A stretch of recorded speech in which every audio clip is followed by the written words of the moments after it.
বিবাহিত অথচ এক বিছানায় স্বামী স্ত্রী ঘুমান না। বিষয়টি বাঙালিদের কাছে অদ্ভুত শোনালেও ব্যাপারটি জাপানিদের কাছে খুবই স্বাভাবিক। হ্যাঁ, বিশ্বের অন্যতম সুশৃঙ্খল জাতি জাপানিরা এমন করেন। দেশটিতে নানান ধরনের বিয়ের প্রচলন আছে, ফ্রেন্ডশিপ বিয়ে বা সেপারেশন বিয়ে, যা এরই মধ্যে বিশ্বের শোরগোল ফেলে দিয়েছে। তবে আলাদা ঘুমানোর ব্যাপারে অনেকেই হয়তো এতদিন জানতেন না। টরন্টো বিশ্ববিদ্যালয়ের গবেষণা অনুসারে প্রায় 30 থেকে 40% দম্পতি আলাদাভাবে ঘুমান। এছাড়া 28% দম্পতি ঘুমান আলাদা ঘরে।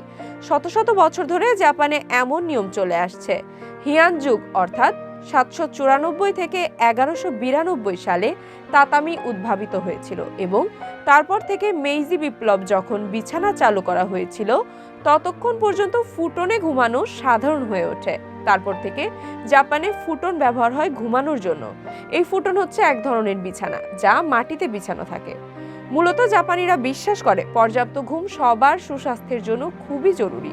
তাই সাউন্ড স্লিপ একজন মানুষের জন্য অবশ্যই দরকার, যা তাকে পরবর্তী দিন কর্মক্ষম রাখতে সাহায্য করবে। তাদের আলাদা ঘুমানোর মূল কারণ হলো ব্যস্ত জীবনে সবার সময়সূচি আলাদা। দেরিতে বাড়িতে আসা বা সকাল সকাল কাজে যাওয়া স্বামী স্ত্রীর আলাদা আলাদা সময়ে হয়। সঙ্গীর বিশ্রাম যাতে ব্যাহত না হয় সে কারণেই তারা আলাদা ঘুমান।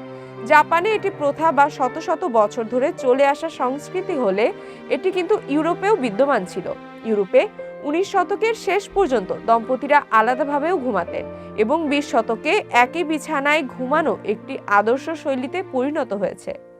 এছাড়া জাপানে সম্প্রতি সেপারেশন ম্যারেজ নামের একটি অদ্ভুত বিয়ের ট্রেন্ড শুরু হয়েছে, যেখানে তরুণ তরুণীরা একসঙ্গে না থাকার শর্তে বিয়ে করছেন।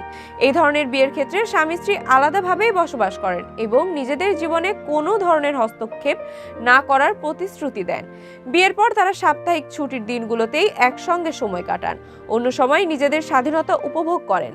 প্রেমের সময় যেমন দম্পতিরা একে অপরের বাসায় থাকেন না, সেপারেশন বিয়েতেও স্বামী স্ত্রী একইভাবে আলাদা থাকেন।